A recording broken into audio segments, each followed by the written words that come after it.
বিয়ের কিছুদিনের মধ্যেই আমার নাকফুলটা ভেঙে যায়। অনেকেই বলতে থাকে আমি নাকি কখনো সুখী হব না। হ্যালো এভরিওয়ান, আসসালামু আলাইকুম। কেমন আছো তোমরা সবাই? আশা রাখছি সবাই ভালো আছো। এটা আমার ফার্স্ট ব্লগ। আমার ফার্স্ট ব্লগে আমার বিয়ের জীবনের কাহিনী থেকেই শুরু করব।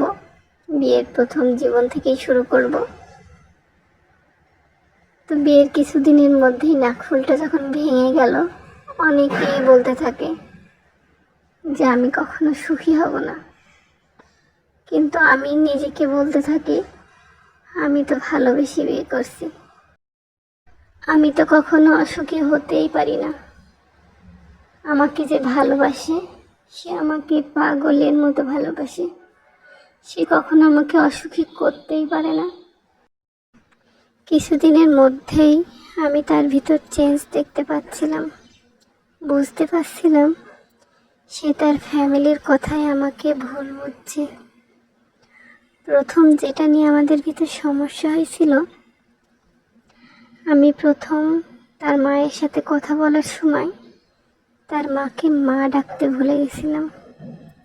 এটাই ছিল আমার সব থেকে বড় অপরাধ। সাথে সাথে তার ফ্যামিলি আমার নামে নালিশ পাঠিয়েছে তার কাছে, আর সে আমাকে ফোন দিয়ে আমার কাছে কিচ্ছু জানতে চাইল না, উল্টে আমাকে প্রচুর বলল আমি কেন তার মাকে মা বলিনি। খুবই খারাপ লাগতে শুরু করলো। সেও আমাকে বুঝলো না। এই তো কিছুদিন হলো আমাদের বিয়ে হয়েছে, আমাকে মানিয়ে নেওয়ার একটু সুযোগ দিত। একটা নতুন ফ্যামিলিতে এসে সাথে সাথে সব কিছু একসাথে হয় না, এটা সেও আমাকে বুঝলো না। বুঝতে পারলাম যে সুখ আদৌ হবে কি না, ফিল করতে শুরু করলাম। আস্তে আস্তে বুঝতে পারলাম যে তার ফ্যামিলি যেটা বলে সে সেটাই বিশ্বাস করে, আমার কাছ থেকে কোনো রকম কিছু জানতে চায় না। বিয়ের প্রথম ওর ফ্যামিলিটা একটু সমস্যা করতো। ওর ফ্যামিলি যা বলতো তাই শুনতো, কিন্তু বাকি টাইমটাও ভালোই ছিল।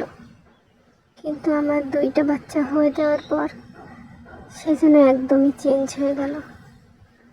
সে আর আগের মতোই নেই। এখন চলছে ওইভাবেই জীবন, মানিয়ে নেওয়ার, বাচ্চাদের মুখের দিকে তাকিয়ে। এই তো ছোট্টভাবে জীবনের গল্পটা শেয়ার করলাম। তো ভিডিওটা ছোট্ট করে করেছি, নতুন ব্লগ। সবাই ভালো থাকবেন। আল্লাহ হাফিজ, আসসালামু আলাইকুম।